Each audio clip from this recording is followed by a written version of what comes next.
11,30,000 40,000 water పోయినప్పుడు ఎంత velocity వస్తుందో మీరు గుర్తుపెట్టుకోవాలి. ఆ వెలాసిటీలో 40 టన్నుల బోట్ వచ్చి ఏవైతే అక్కడ సపోర్టింగ్ ఉన్నాయో దాన్ని హిట్ చేసే పరిస్థితి. కాలం హిట్ కావాలి, ప్రాజెక్ట్ డ్యామేజ్ కావాలి. కానీ ప్రాజెక్ట్ డ్యామేజ్ కాలేదు. ఎందుకు? ఆ కాలమును కొట్టకుండా ఇది ఆ సపోర్టింగ్ దాన్ని ఏమంటారు మనం కౌంటర్ వెయిట్ ను కొట్టాయి. ఆ కౌంటర్ వెయిట్ ఇరిగిపోయే పరిస్థితి వచ్చింది. ఇప్పుడు రిపేర్ చేశాను, చూసుంటారు మీరు. What is this? అవి తీస్తే రాలేదు.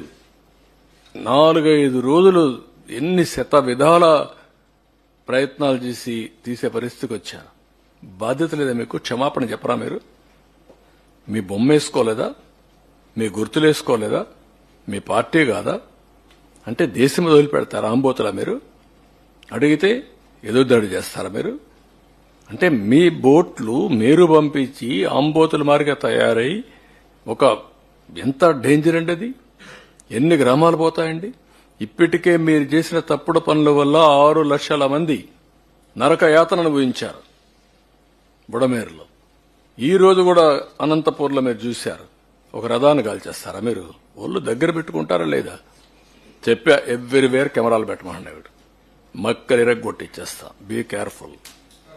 లా అండ్ ఆర్డర్ గాని క్రియేట్ చేశారో ఇంట్లో నుంచి బయట వచ్చి ఎక్కడ చిన్న వైలెన్స్ జరిగినా నెక్స్ట్ 1 సెకండ్ లో మీ చొక్కా పట్టుకునే పరిస్థితి వస్తుంది. That is the mechanism I'm establishing. We're not inefficient. Yes, will arrest.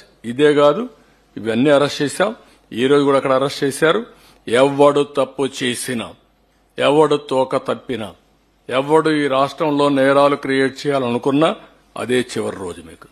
I'm very clear on that. ఎవడైనా సరే ఒకవేళ సవాలుగా తీసుకుంటారా, నేను చేసి చూపిస్తా మీకు. నాకు కావాల్సింది ప్రజల ప్రాణాలు కాపాడాలి, ఆస్తులు కాపాడాలి, లా అండ్ ఆర్డర్ కాపాడాలి, శాంతి భద్రతల పరిరక్షణ నా ధ్యేయం. దాన్ని వైలేట్ చేయాలని మీ క్రిమినల్ చరిత్రతో మీరు వస్తే మాత్రం కబద్దార్ జాగ్రత్తగా ఉండండి. ఒక్కడిని వదిలిపెట్టను.